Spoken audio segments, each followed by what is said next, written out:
naisip nyo rin ba na sana si Duterte na rin, or Duterte na rin na lang sana, no, yung naging presidente? Kumbaga, kung pwede lang sana na ipagpatuloy, i-extend yung pagiging pangulo ni Tatay Digong, siguro sobrang ganda na ng Pilipinas ngayon.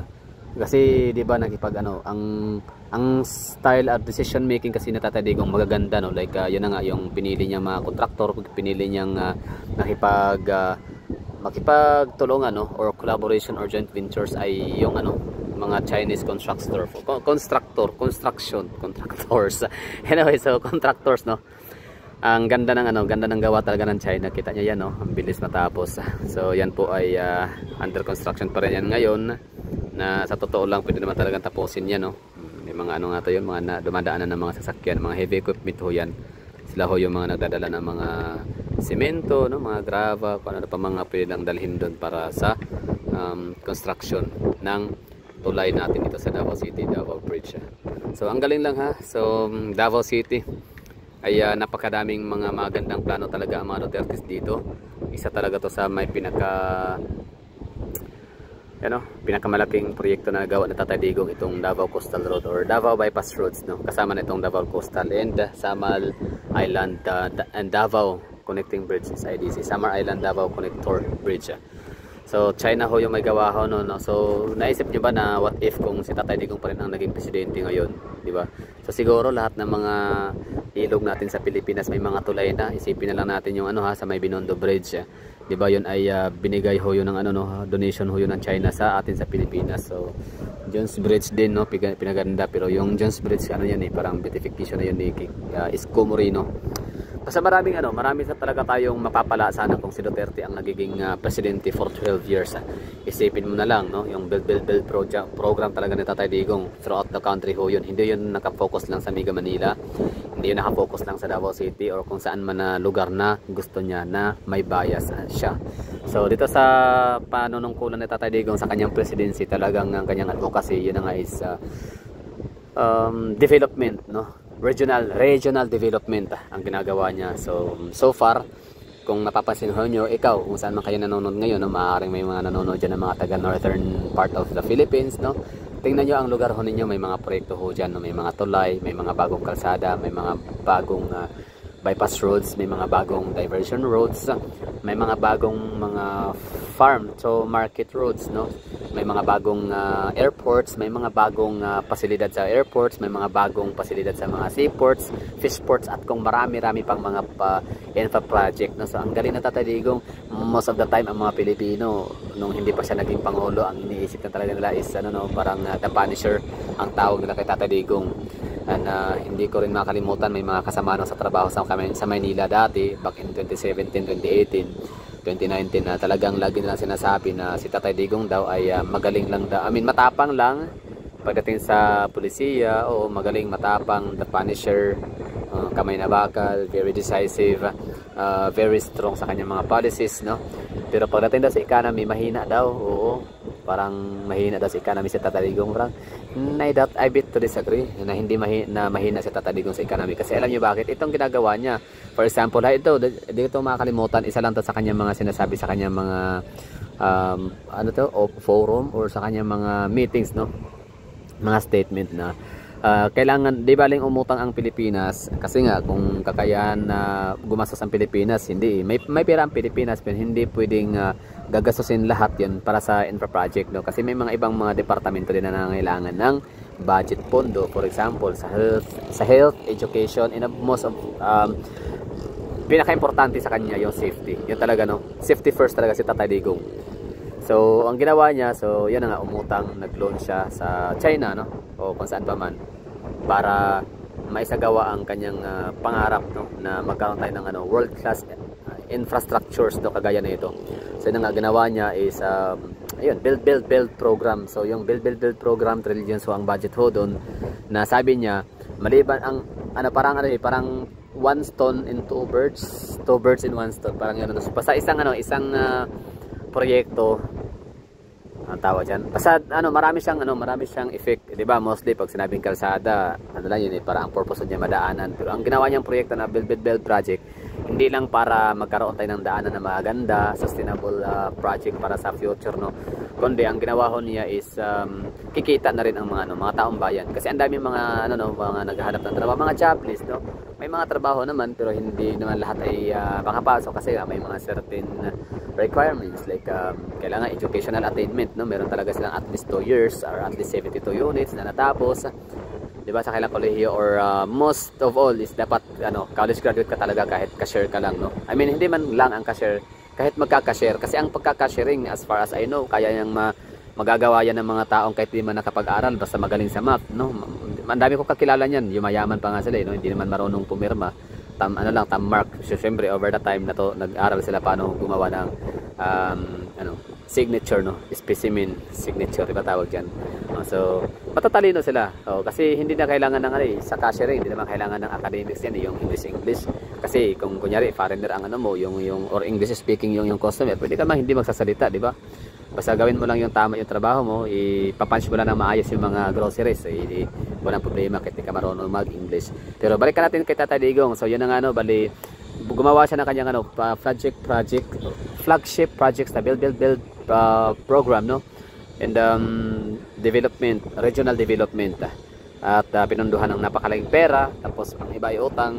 So makinabang doon ang mga Pilipino, no. So sunturized ng mga buildings, matatapos yung mga buildings, mga infrastructure, madadaanan ng mga tao, mas madali ma-access ang mga lugar-lugar kung saan man patutunguhan ng mga tao, mga destinations, no.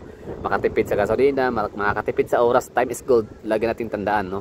So may mga, for example may mga taong gustong maglakad lang kasi para makatipid ng 10 piso, pero hindi niya naisip na kung yung nilakad, mas productive ka kung hindi ka napagod, no. Parang mas productive yung tao sa trabaho kapag nakarating ng mas maaga na walang pagod, walang stress, di ba? So yung energy mo, wag mo igugol sa paglalakad, o magsakay ka na lang, mag-commute ka.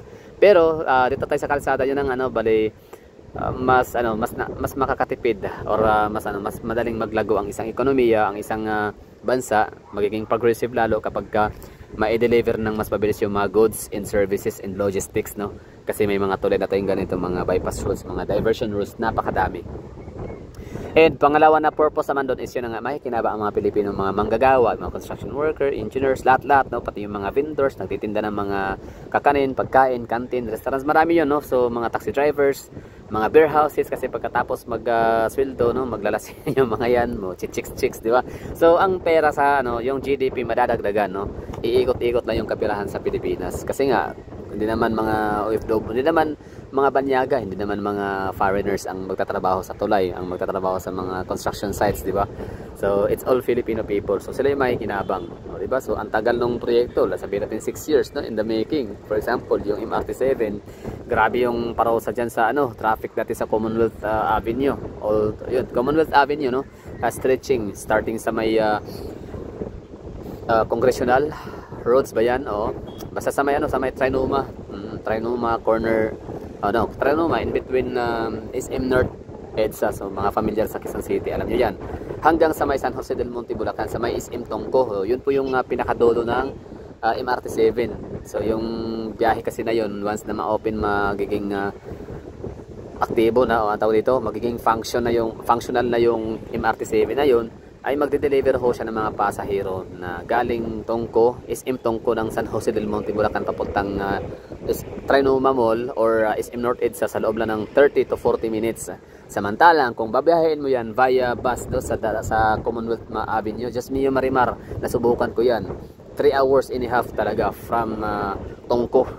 Actually Tongko kasi lang sa may Caloocan lang ako noon, no? Sa may Malaria, Caloocan, papuntang Quezon City, sa may Trinoma Mall. So inabot talaga ng 3 hours mahigit bago makarating kasi sobrang traffic. Grabe yung Commonwealth Avenue na yan.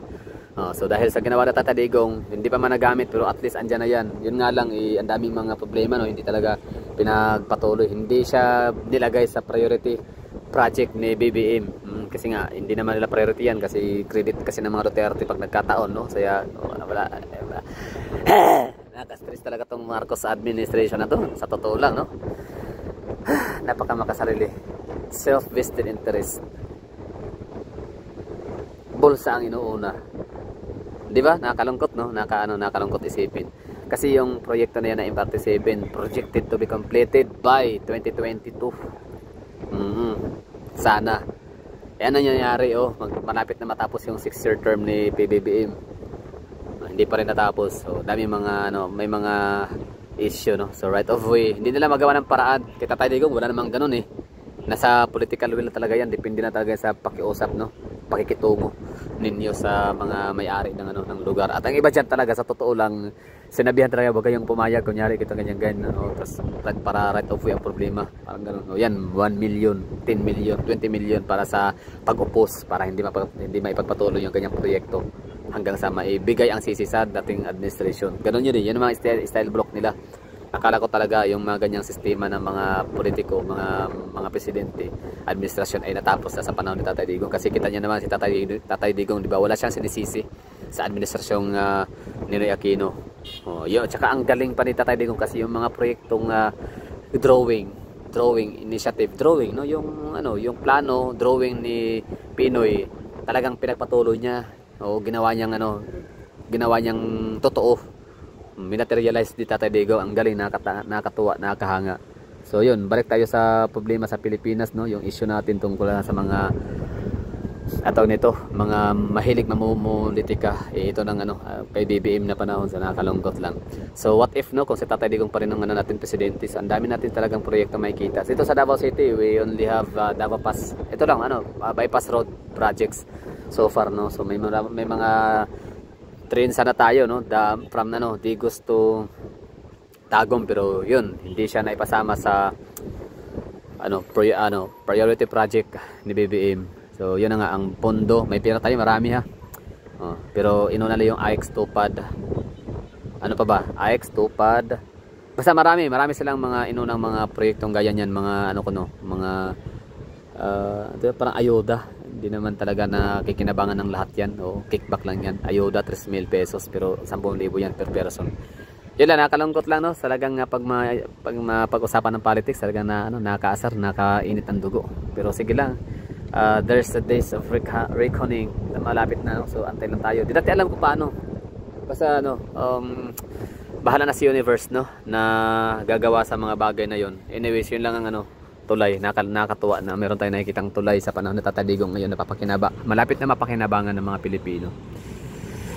So Tatay Digong umuwi ka na. Sana makauwi na si Tatay Digong sa Pilipinas, sa Davao, para nang makita naman niya ang kanyang mga gawa dito. Ang ganda ang kanyang mga proyekto, very useful, kapahapikinabang. Yeah. Gamit na gamit talagang masasabi mong this is where our taxes go. So hindi masakit na kumuha ng ilang porsyento ang BIR sa ating mga sahod kung ganito lang din naman ang magiging kapalit magagandang proyekto, very useful para sa lahat.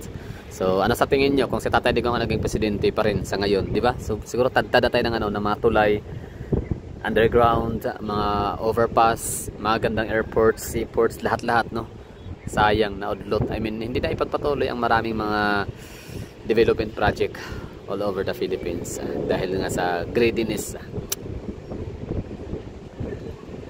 Kurakot pa more.